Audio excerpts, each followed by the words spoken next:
Okay, we are live. How's it going, everyone? This is kind of a last-minute Ramblestream. I meant to do it, meant to post it on Friday, before or the Friday of the rally, but I got carried away with preparations. So we'll see who is active enough on YouTube to know we're here. Let me know if the volume is working, if the video is good. I can see the video. I do not have my volume turned on for obvious reasons, so that you don't have to hear me twice at the same time. Anyway, welcome. It's been a busy week here at the Janus Motorcycles World Headquarters. We had, as many of you know, I can already see at least a couple of you, many of you in the comments that were here this weekend for our 5th annual Janus Motorcycles Owners Rally, which was a huge success, and we all had a lot of fun. I'm still kind of in a recovery. Anyway, it was a lot of fun, and we will do a little review of that, I hope, this evening. In the meantime, welcome. As always, I'm Richard Worsham, your rambling host. And if you're new here, well, first of all, if you're not new, which you probably aren't, welcome, and you know the drill. If you're new, this is all about getting distracted and answering questions, having a conversation. So don't post up your questions and let me know if I miss any, folks. I try and go back and watch some of these, and I have noticed that I've missed some comments. And the beauty of this, of the Ramblestream, is that there are usually, I don't know, anywhere from 20 to 40 people on at any given time. And so, it would be one thing if we had 100,000 people watching, but we don't. And so we can answer all the comments as long as I spot them. So that's the benefit of it, is it's small. Anyway, yeah, post up your questions, comments, stories, or whatever. This evening, the program will be a continuation of our journey we've gone through for the last couple of Ramblestreams, starting with the 50cc. Well, no, we started with the Paragon, then moving to the 50cc Halcyon. The 250 was the last one, and this evening we're going to talk a little bit about the inception and the development and the launch of the Halcyon 450, which is the third model line to come out of Janus and the most recent one. So we will bring ourselves to current, and then I'll have to come up with another idea for next Ramblestream. So let's go quickly through comments, and then we will get started with a poem. Multifarious, a pleasant surprise after work. Yes, good. I'm glad you caught it here. Charles is from the Eastern Shore, saying hello. Charles was out here for the rally. If you don't know Charles, a quick intro. If you're on the Owners Forum, he's the guy who puts together the Owners Map. So contact him if you want to be on the Owners Map. Really cool Google map that you can see where other owners live if you choose to. Jeep Man Dan, also here for the rally with his brother, says ahoy. Audio video is perfect. Good to hear. Thank you. Appreciate it. Gary Smith was also here. Gary, hello from East Lansing, Michigan. Halcyon 250, number 79. Halcyon 450, number 003. And Phoenix 250, number 79. So, Gary, a dear friend and owner of many Jani. Michael Trueblood, hello from Pittsburgh. Good to see you, Michael. Charles says, volume is a little low. Good to hear. Either that or you're deaf. No. I will turn up my volume a little bit, and then I'll ask you to do the same. I don't know. I can't tell. I have turned it up a little bit. Let me know if that works. It's all that rally riding. Hurts your ears. Pete Marino is on. Yes, great. Pete says, we'll see you soon for tires. For those of you who don't know, Pete was also here at the rally. This is like the rally that never ended. Pete is also has owned multiple Janus. He had a Griffin he bought a year ago or so. Rode that, put a lot of miles on it, and then upgraded to a Janus Halcyon 450, which he received in April and has promptly racked up almost 20,000 miles. Who knows? You may have crossed 20 on the way back down to home, Pete. Good to see you. Grant, our own Grant Longenbaugh says hello.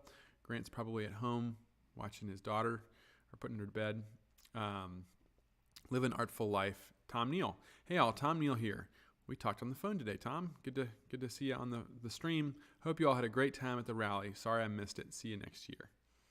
Well, yeah, he was asking about dates, so really looking forward to seeing you, Tom, at the rally with some special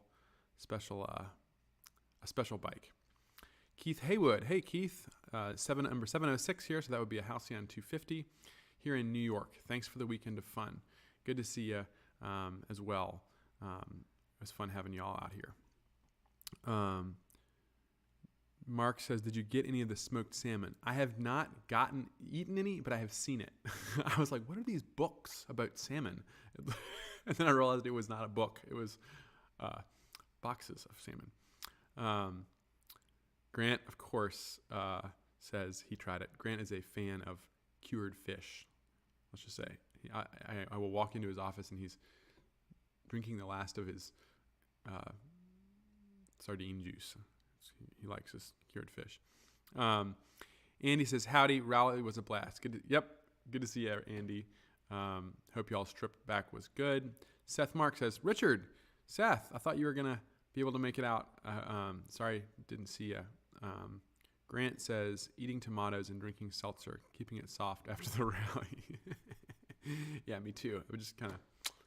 I took a long nap after everything with the rally had been wrapped up. Dave Bowen says, howdy from the left coast of Seattle. Dave just had his video about his bike featured on the YouTube channel. So if you haven't seen that, go check out his beautiful Halcyon 450 in the Indy green. If I'm not mistaken, Dave, you were the first person to kind of select that color, and we immediately thought, that's a nice color. We're gonna use that. He also has some of the best photographs of a Halcyon 450 with mountains in the back. I have used them before in presentations.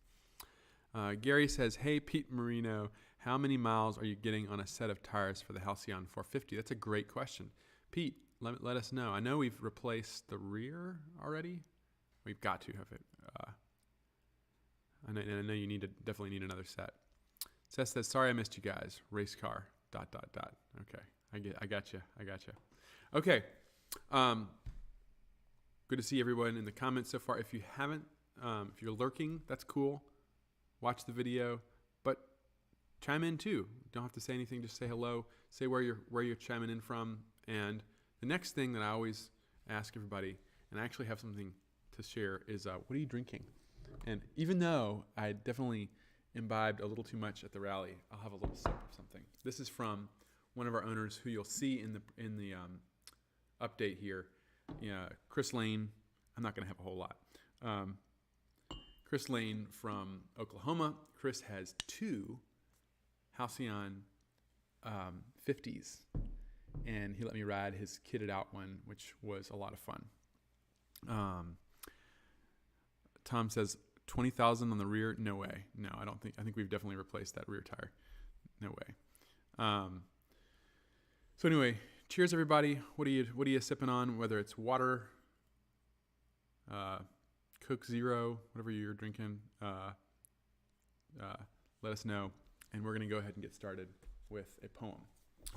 Again, I'm not super original. We're going to go back to my favorite, Richard Wilbur. This is a good one, though, if I'm remembering which one I picked.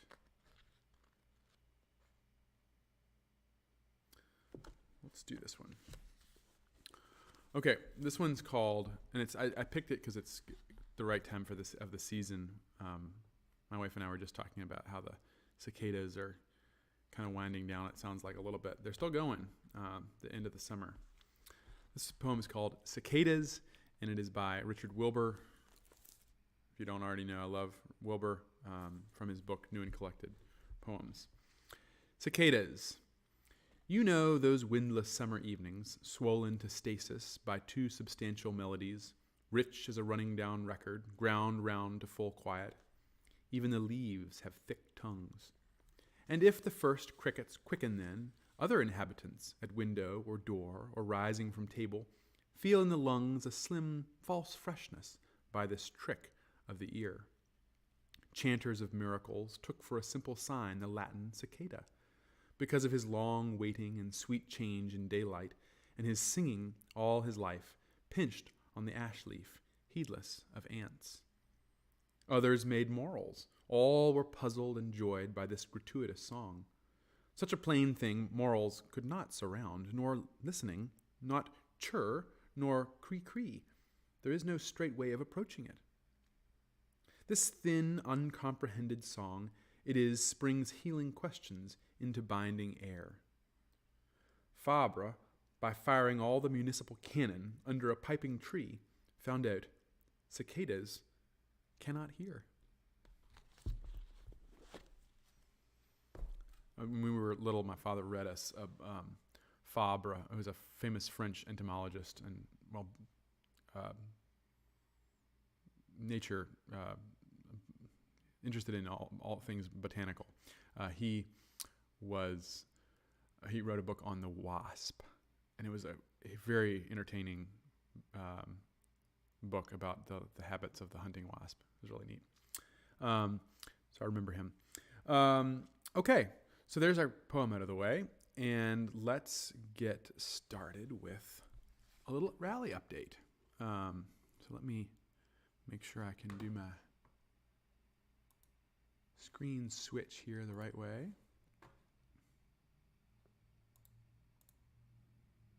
Flawless. All right.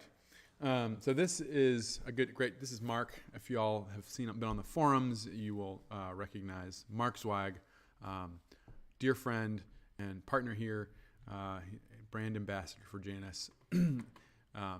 Here he is riding a 50cc Halcyon belonging to Chris Lane, one of those bikes I mentioned from Chris at the rally. Do a quick, this is not going to take long. We'll dig into the 450 real quick here. Some wonderful posters by our dear friend Shashya, who lives in Milan. He's done the rally poster for last year, as well as this year's poster, and he will be illustrating the cover art for our book, the Rambler's Companion, which will be coming out very soon. We're really getting close to having that ready, which is also exciting. We'll do a Ramblestream all about that. Here we are at the shop with all the bikes lined up, the parking lot cordoned off, getting ready to go, and more bikes. And this was, I think we had over 60 Janus motorcycles registered for the event, and so more Janus bikes than anyone has ever seen in one place. So really, really terrific to see that. Friday evening, we kind of just hung out, and people were registered for the rally, and then Saturday morning, we kicked off with breakfast, pancakes, and sausage, and then we did a Q&A with me, Charlie, our engineer, Chase, who's our boy, I had almost I didn't even describe his role well enough when I introduced him for the Q&A, but basically Chase fixes everything and makes your oil lines and does a lot of pre-assembly final certification on all of our motorcycles. Chase was there. Who else? We had John Schwartzendruber, and I'm going to forget somebody. We had me, Chase. I'm forgetting somebody. Was Brent up there? I can't remember. We had a great Q&A, and then everybody split up into groups. One group went down to TT, and here they're getting a live demonstration of the making of this was a 250 Fender And Brent is showing off in this actual picture some really cool new features and upgrades we're offering soon. So more information on that. If you went to the rally, you know, but we'll be offering some cool additions to the fenders very soon. Then everybody went to lunch after Charlie gave a presentation on his trip to Colorado, which he got back the day before. And then we did a typical, we always try and do a big photograph of the group from the top of the shop looking down. Look at all those bikes. That is so neat. See everybody there. And then we split off into a long ride and a short ride as usual. This is a stop that many of you will remember on the long ride in years past at the Bonneville Mill with everybody there. Some of these pictures are a little out of order. We've got a video here. Everybody coming back into the shop. And then we had all of our Phoenix owners who were present show up. So there's a bunch of Janus Phoenix, a rare bird indeed. Those are all actually Janus employees. Actually, a lot of Janus employees have and enjoy the Phoenix. So that's Brent at the front, who is our wheel builder and pinstriper. Jay, who some of you may recognize from video, he's the fabrication shop foreman. Jordan, our videographer. Brent, our fender builder, and of course Grant down there on the end. That was a fun shot. We had people getting tattoos the Saturday evening. This is Jamie, who will have a video feature very soon coming out. It's been filmed within the last 2 weeks. And he got our new updated Janus wreath logo tattooed on his arm. Here's Jay doing a burnout. I don't think I did a bunch of pictures of all the smoke, but there's his exhaust header on his 250 glowing red hot. So I've seen some questions about exhausts glowing, and they do at night. You'll notice, especially if you're running it really hard, they will start glowing cherry red. But he was abusing this one. Hammerschlagen, drinking games happening, bands playing, wonderful evening.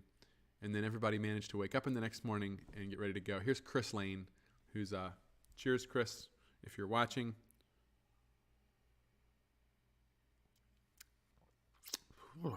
Brought us things to sip on, and here he is with his 2 Halcyon 50s, both with vanity plates from Oklahoma.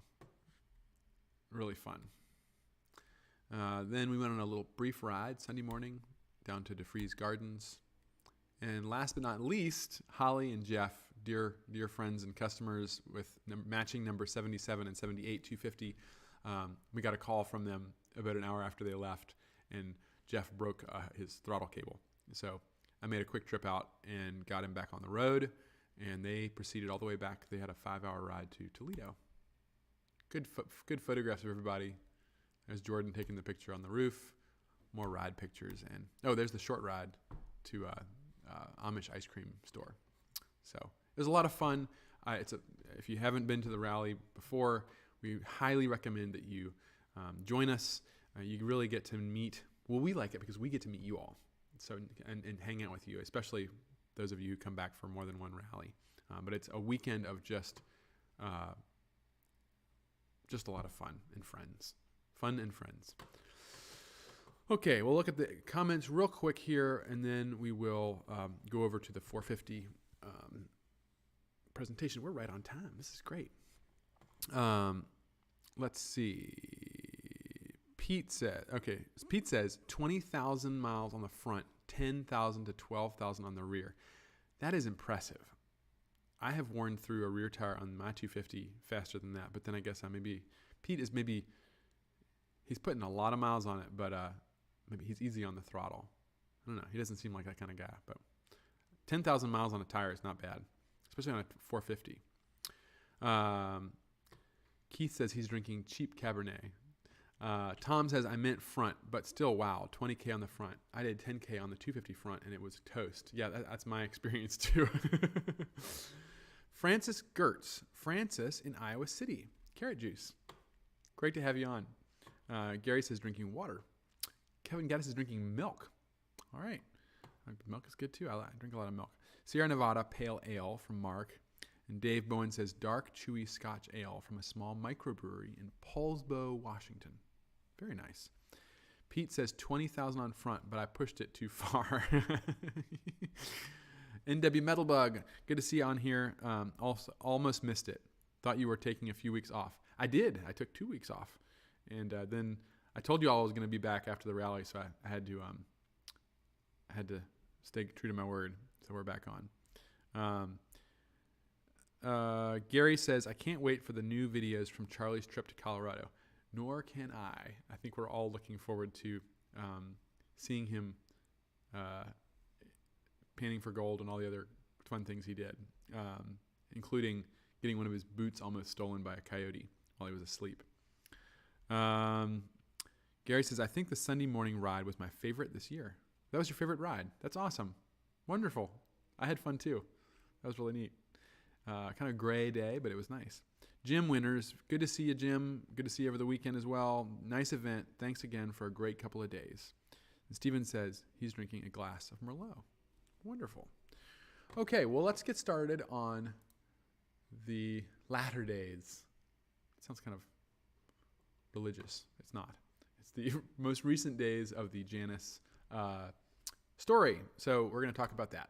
We're talking a little bit about the 450. So if you would like to, you can go back and watch some of our previous Ramble streams, the last 3. They're kind of like, it's kind of like a slideshow, really, which I kind of enjoy. But they go through the design and development, design, and production of the 50, the Paragon, which we got started with before Janus, the 50cc Halcyon, the 250 Halcyon, Phoenix, and Griffin, and now we're going to dig into the 450. And all I do with these is I make a Google album of my photographs. I try and take a lot of photographs of everything, all the way back to the 50. I mean, I did a lot of photographs back in the 50cc days as well.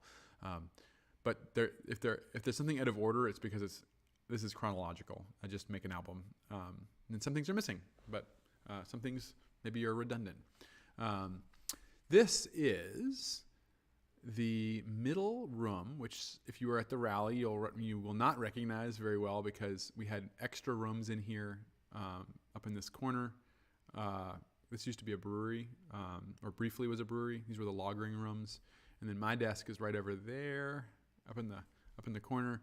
And anyway, what we have laid out here is a Halcyon 250, and what we've got next to it are the prototype wheels for the 450, and this is kind of where we started. I had done some rough design, but we started with the wheels and we built up from there. So here we all are looking at these wheels and going, wow, this is going to be bigger. And these are some big tires we tried it. They're kind of like Firestone-esque tires, which I still think would look kind of neat if we could fit them on a 450. And so the first thing we did with the 450 was we decided to, rather than designing the whole thing, spending a year going through that process and then taking it to EPA and spending another year probably doing that, we were going to get ahead of ourselves. And so we shoehorned a 450 engine into a 250. And this is long before we had made any announcements of the 450. Remember, we didn't release that until, I can never remember, was it 2021, spring of 21? Well, we'll see in these photographs.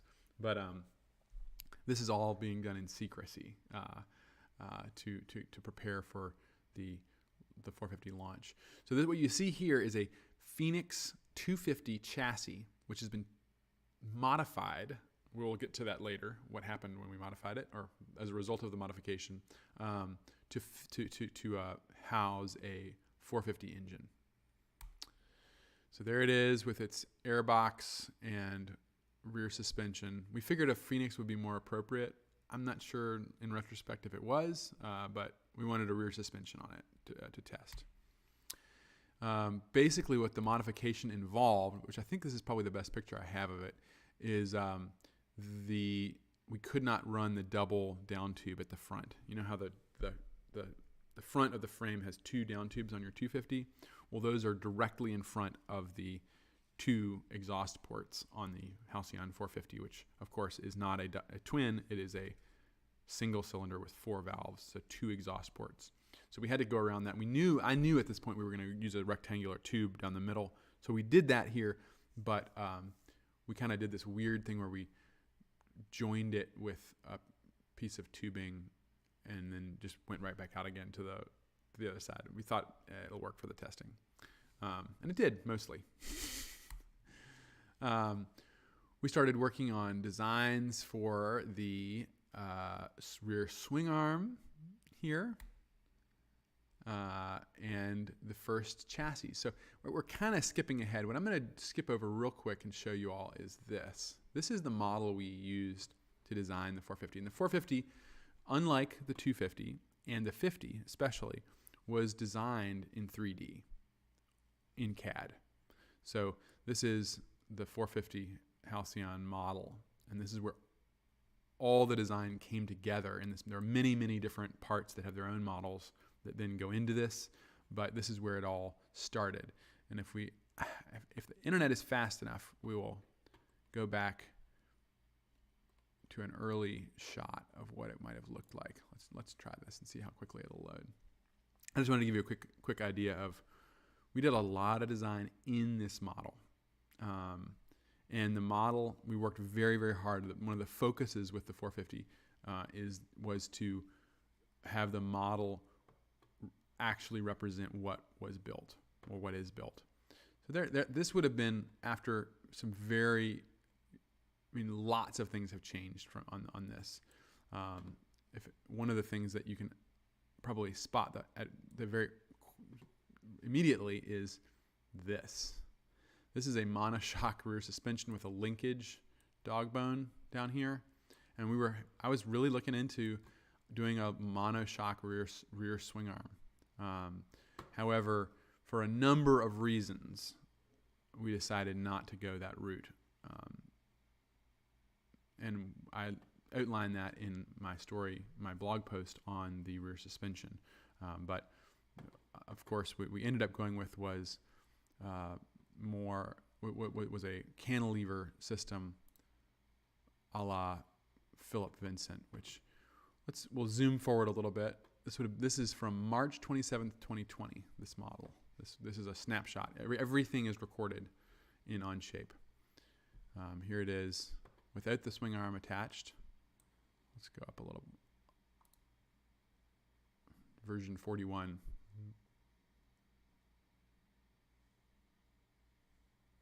No, we're missing that swing arm. Version 49.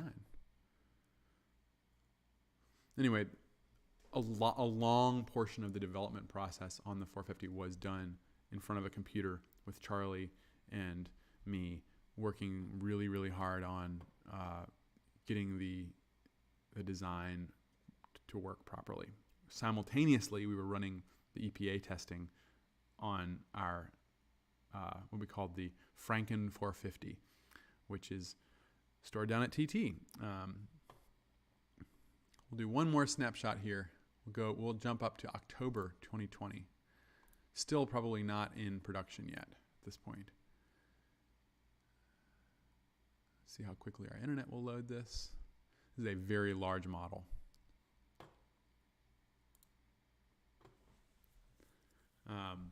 So while that's loading,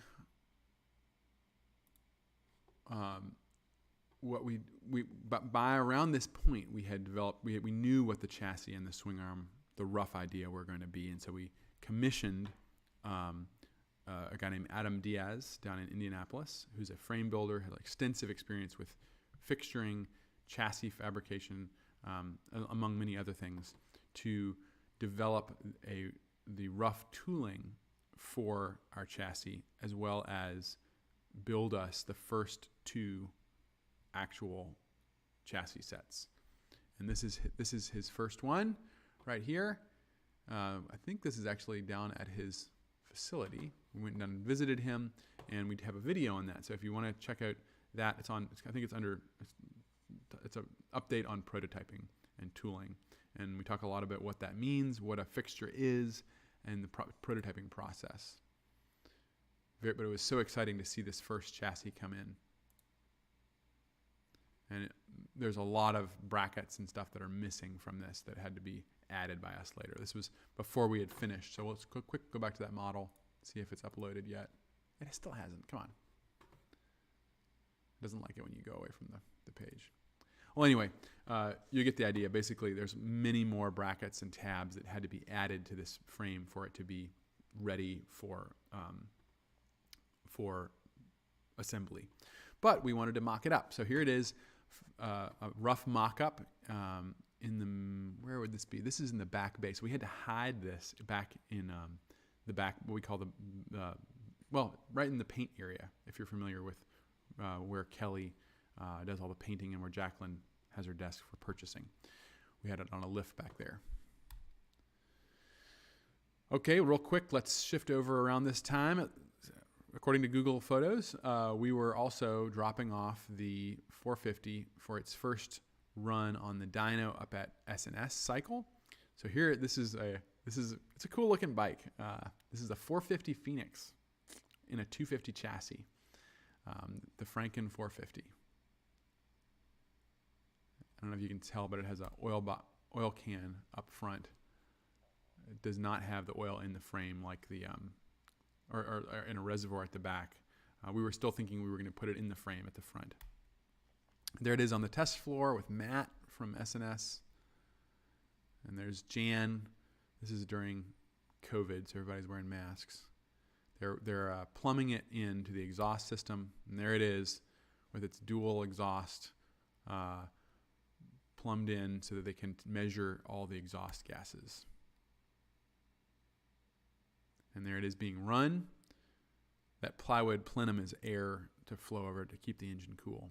And that's Matt who does all it's on the dyno. It's running right now at speed, and he's revving the throttle and shifting gears at specific points that are required by the federal test process. There's a video of him. There he is. He's actually running it right there. If we have volume. I don't know if you can hear that.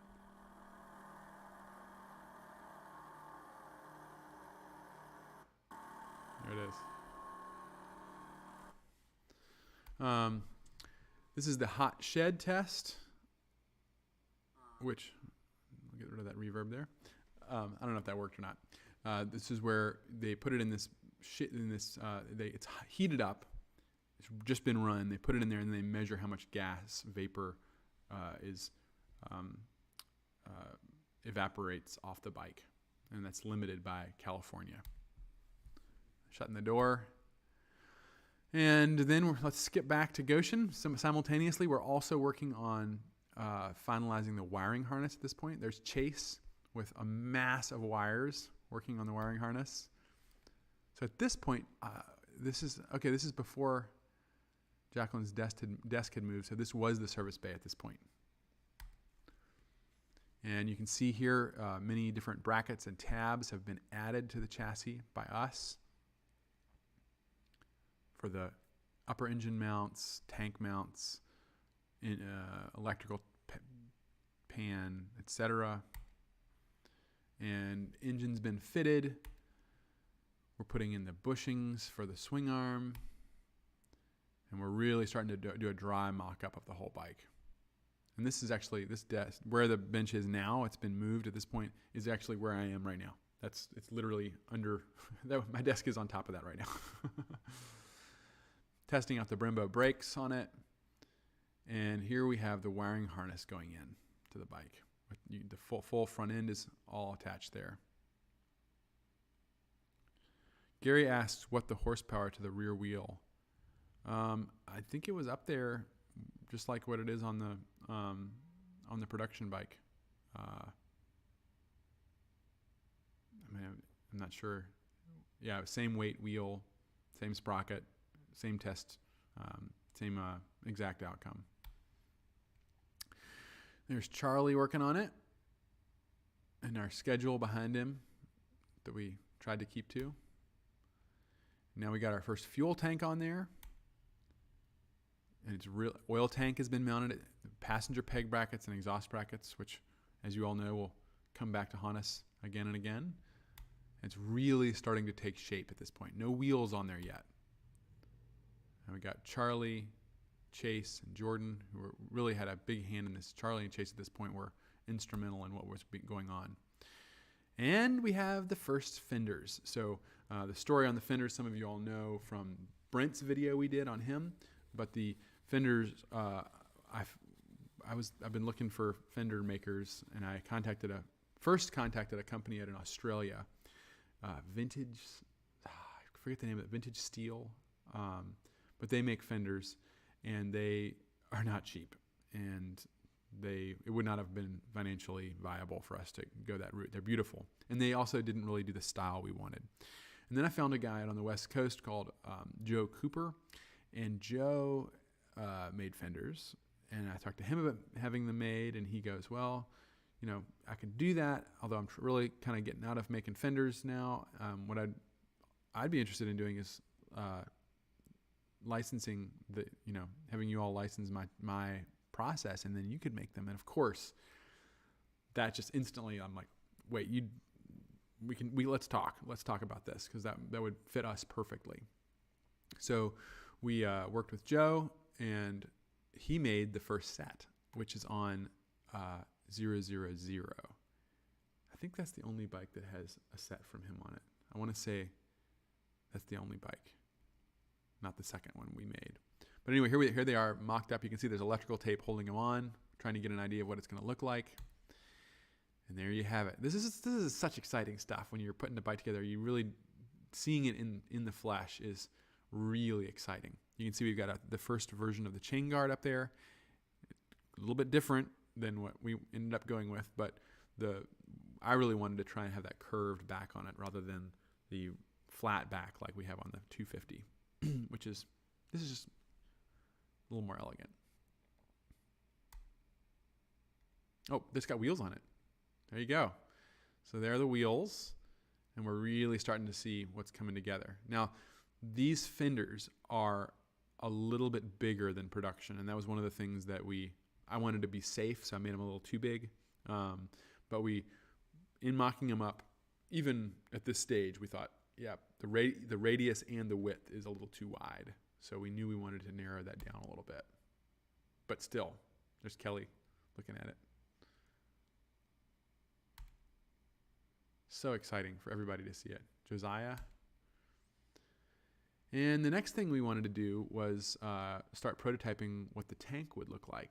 And we knew we needed a different logo. And so we mocked up, and this one we actually ended up putting on the Franken 450. Did we end up putting that on there? I think we did. I can't remember. Of course, it did go on 000, and it is still on 000. But this one we had a laser cut piece of aluminum made, and then we had it laser engraved by the same company, Veritas, that does our fuel caps. And you can't really see it in this picture, but the fuel cap on the bike is really neat. It has the code name for the project was Project Wizard's Gaze. And Grant made a lovely little logo of a wizard with laser beams coming out of his eyes that symbolized our Project Wizard's Gaze. 2019, because we'd been working on this for quite some time, even at this point. Anyway, there's the medallion that would kind of represent what we wanted to have a die-cast logo, and what we ended up with. But in order to make these fit the tank, we had to Charlie came up with this fantastic jig, which is literally cut out of a piece of 2x4 and made it round. He got the shape right, and here's a video of Charlie. This is how you make things the Janus way. Make it work. So he roughly estimated how much he had to overbend it, so that radius is larger than what it would need to be, and then lo and behold, it works. And this is our old little arbor press in the shop. Just get it set up.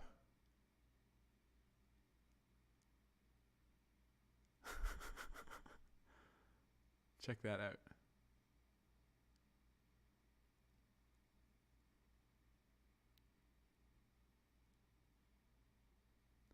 And of course, this one we only did one set of, and this was for 000, because we wanted to take pictures of it to be able to sell it.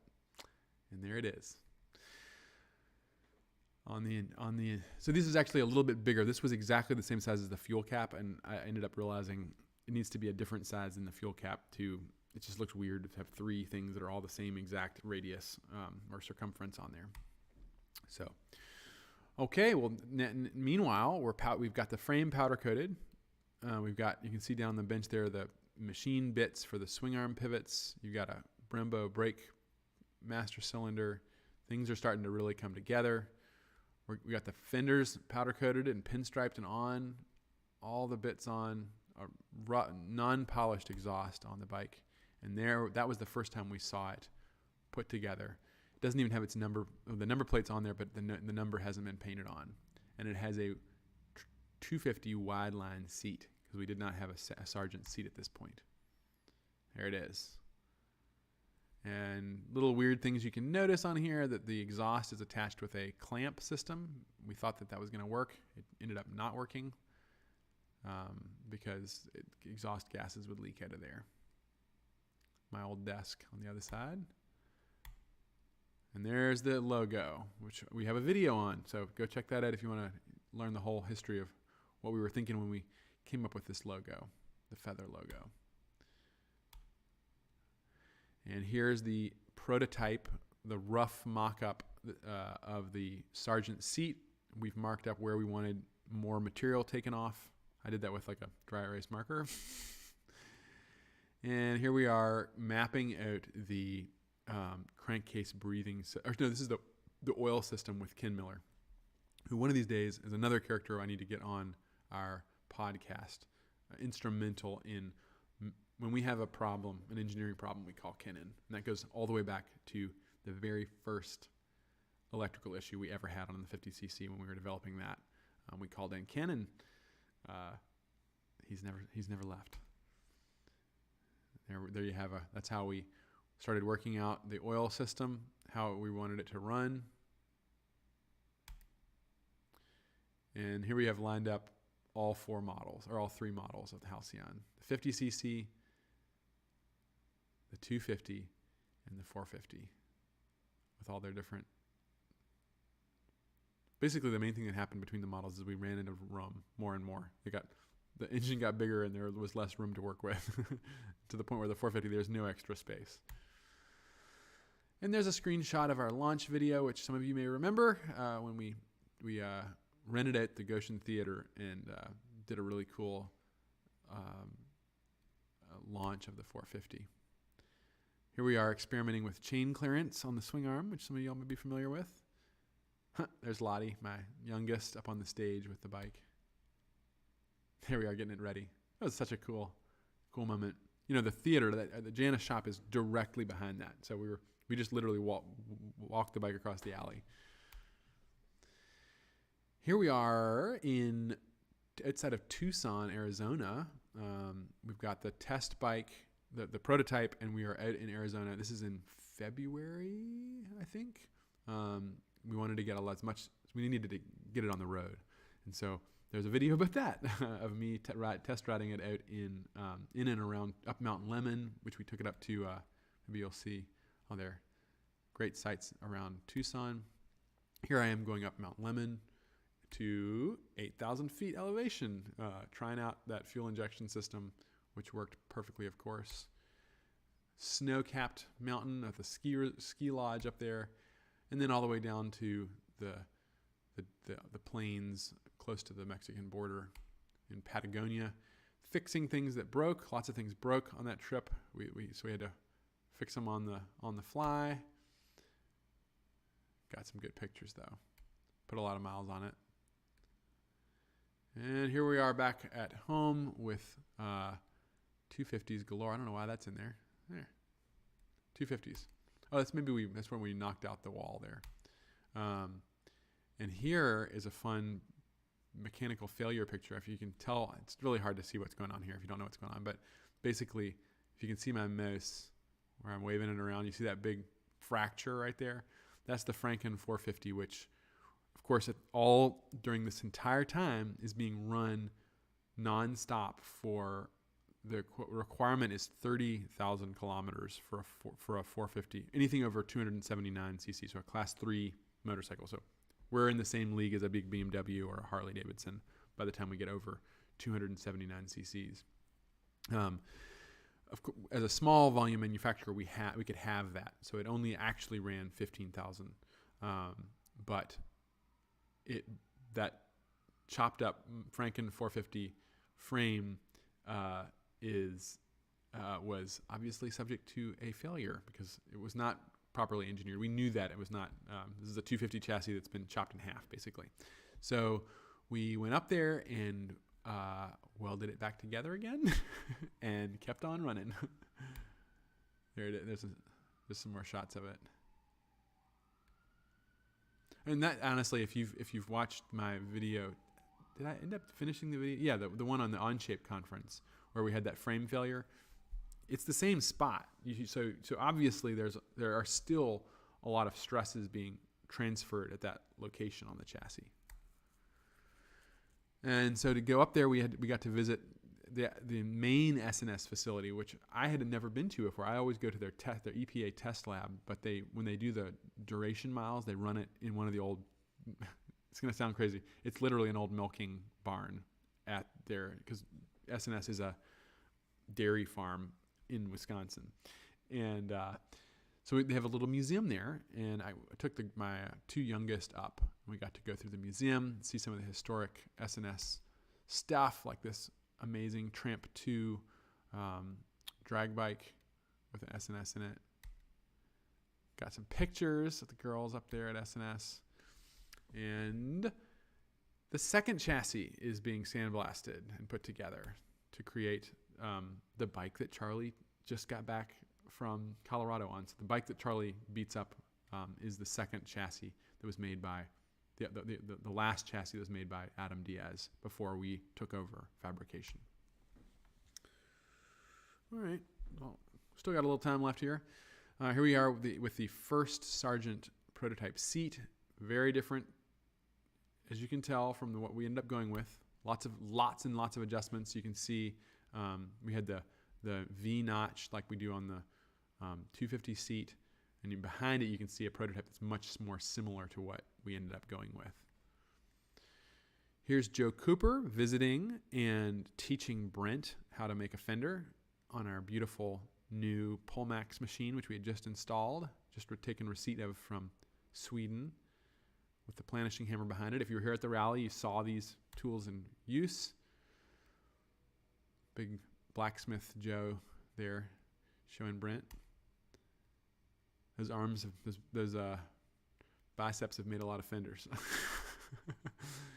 And here we are setting up TT, getting that ready to go. Brent's obviously been busy making some fenders back there in the background.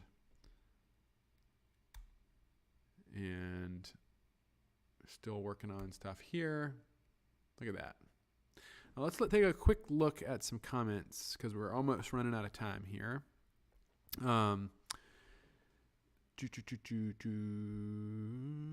Gary says, I think the Sunday morning. Oh, yeah, we read that part. Gary says, what was the horsepower? Oh, we read that one too. Then he asks, does Brent have an apprentice for making fenders? Not yet. So we need to get on that so that he can take a vacation too. Kelly, who does all our pinstriping for the longest time, did not. Well, many of us do not have understudies, but some of those processes like fender making or pinstriping, it's wonderful to be able to have a second person who can do it in your absence. So that's we've had that conversation. We will be working on training up the apprentice for Brent to make fenders. I've made one. I have one up here that I made, but I don't think I can make as good a one as Brent can. Steven says, feel bad for Matt. At least the 450 getting plenty of air. Feel bad for Matt. Oh, yeah. Up at S&S. Yep.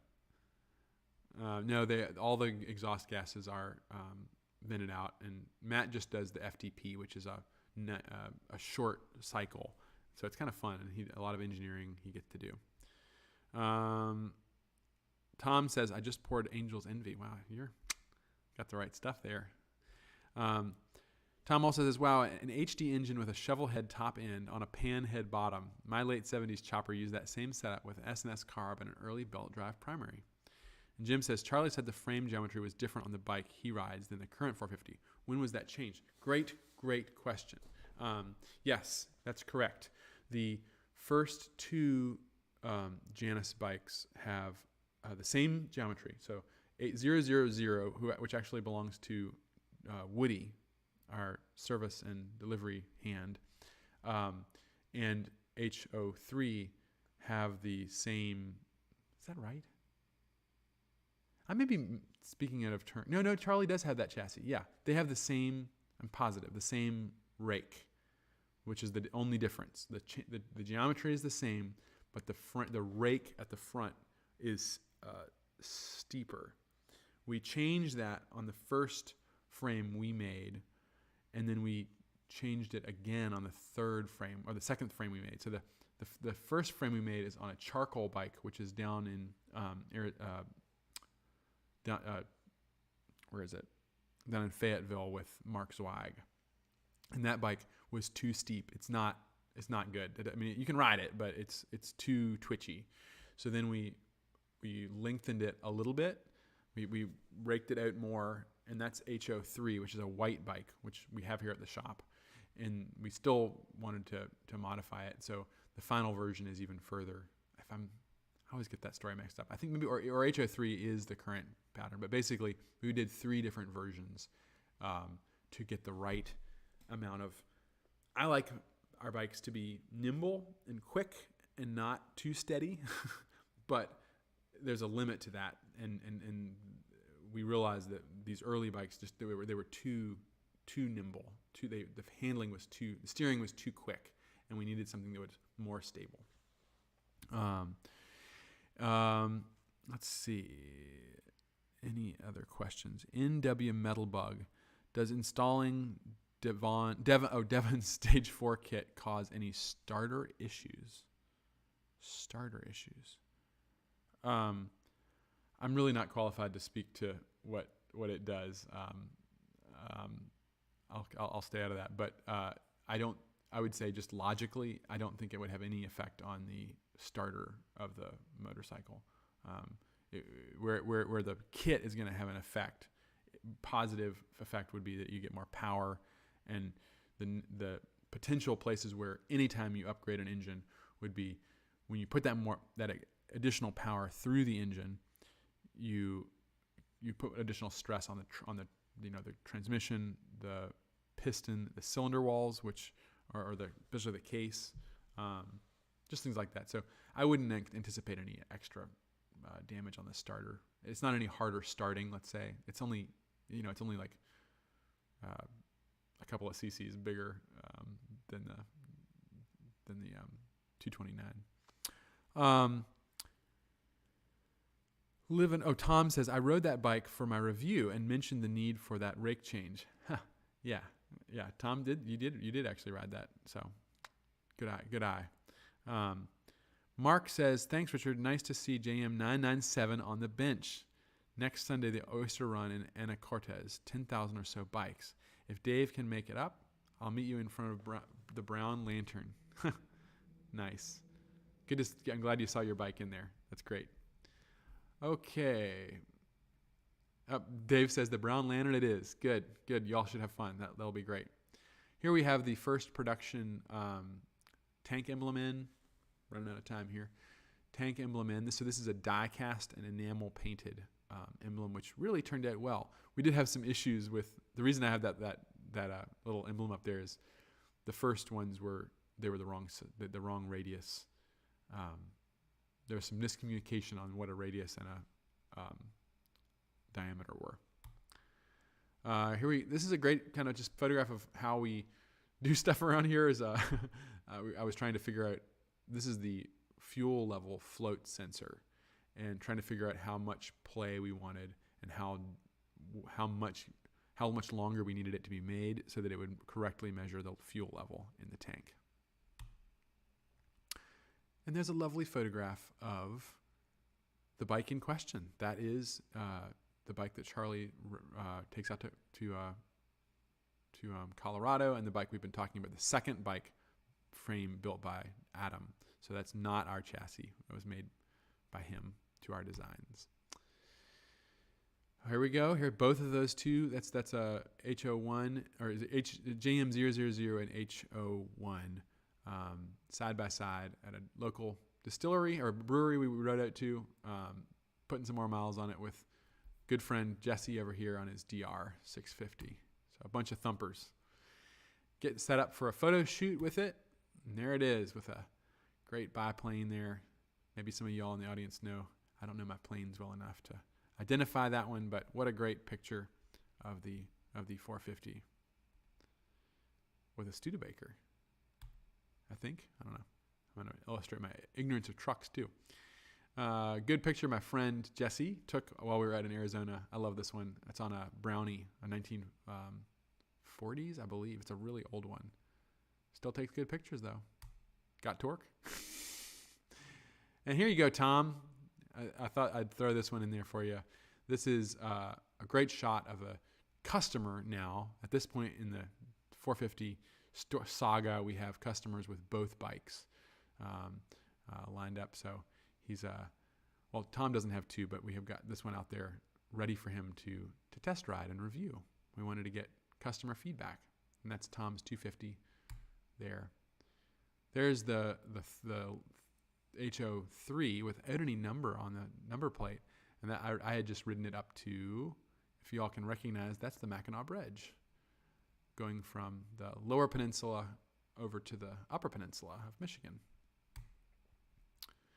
And there, I think we're getting close to the end here, is 001 production number 001, going to a great customer who has one of, not every model, but he has one of every Halcyon. He has a 50, 250, and now the first 450 in a lovely custom, which I do not think has ever been done. Again, a mustard yellow.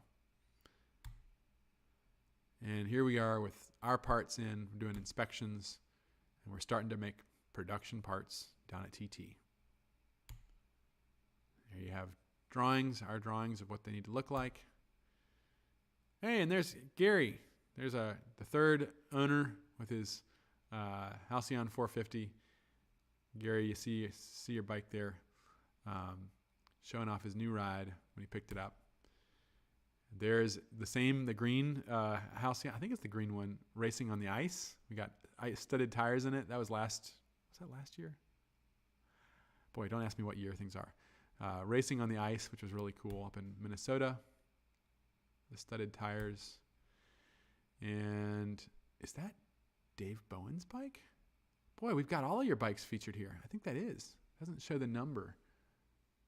Dave, I think that's yours. And we mocked up the first Milwaukee panniers on it. There you go. You didn't know that?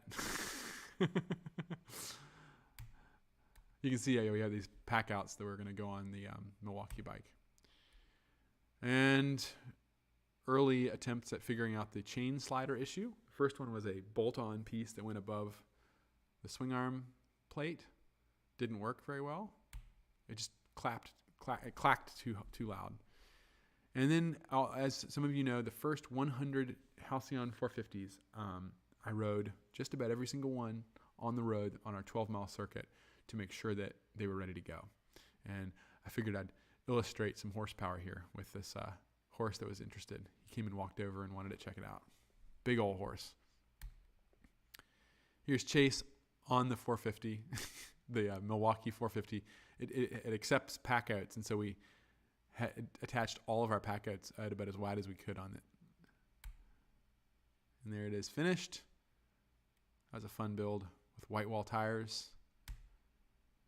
And then all the chassis components, I didn't do every single one, but many of the chassis components, all the way up to the 140s, I want to say, maybe even higher, maybe 180s. No way. 140s. I did the front chassis inspection, so the final inspection on those parts I did, and I would come in at about 7 in the morning and try and knock out, or 7:30, and try and knock that out early in the morning before the rest of the crew got in. and stamp all the chassis numbers. We talked about that at the rally. There's the mainframe stamp. I lost a thumbnail adding that number there. Missed my punch. There are the punches. And then I'll end on this one. I thought this was a really fun picture that I was able to recreate. And this is me in 2000. This would have been 2012. This is like months after we officially founded Janus. And I realized one day when I was down at TT doing chassis inspections that I was wearing the same hoodie. So I recreated the a little older in this picture, over 10 years older. But there's the 50cc chassis and the 450 chassis. Same hoodie. So there you go. And I think that's, oh yeah, and we'll end, last of all, the largest every year. It's so wonderful to see you all come in for the rally, and it's sad when it's over because everybody leaves, and exactly the same group of people won't be back together again. There'll always be somebody who doesn't come back and somebody new who will. So it is always good to see the familiar faces, like so many of you all that come back year after year for the owners rally. So many of you all here on the Ramblestream. So that's it for my little talk and Ramblestream. And we'll wrap up here with the comments. And I've got supper waiting at home for me. So Mark says, okay, see you around 2. Tom says, applause, bravo. Building anything from scratch is not for the faint of heart. And Russell Peters is on. Hey, Russell, good to see you too. Russell says, back at work in Apex, North Carolina. What a weekend. Thanks. See you next year. See you next year. And your kids, Russell. That was good to see all 3 of you here. NW Metalbug says, wow, good turnout. Yeah, it was for announcing this right at the as of today. So thank you all for Rev 137 New Mexico. Good to see you on. Thank you all for joining. We're going to experiment with advertising the Ramblestream better and updating the format more. So thanks everyone for making this a thing by being on here and watching and commenting. I will catch you, let's see, next week. Yes, we will have a Ramblestream next Monday at 7 p.m. Bring your drink of choice, and I'll see you then. As always, thank you, and catch you later. Bye-bye.